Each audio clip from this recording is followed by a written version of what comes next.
I would first look at the estate tax, which only applies to those estates over $5 million. Paris Hilton lives off an income she didn't earn.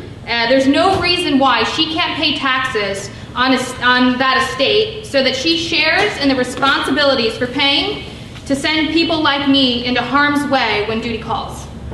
And we should also apply the Warren Buffett rule. People like Mitt Romney are merely making money off of money and yet pay a lower rate than taxes than all of you.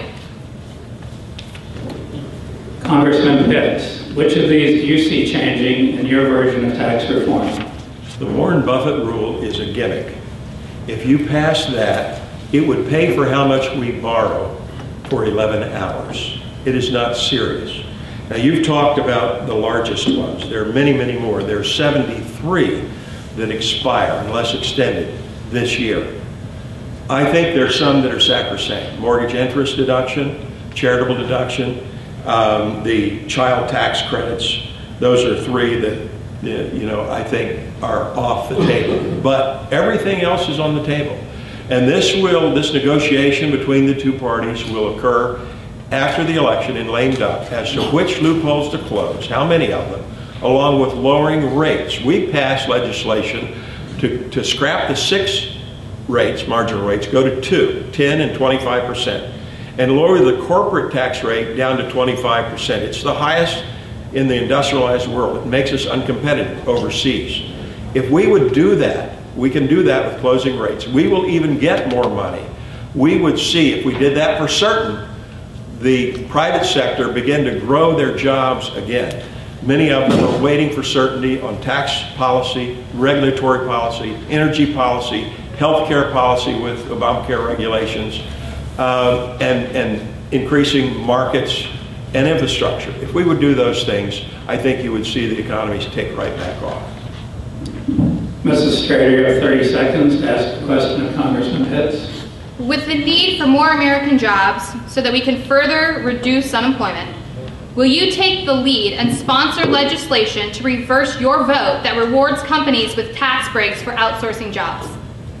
First of all, if you want to talk about outsourcing jobs, that was a part of the Democrat stimulus bill. Fisker, battery-powered automobile, the first one bought by Leonardo DiCaprio, subsidized by the U.S. taxpayer. LG Chem, the South Korean company that received money to make batteries, it's idle.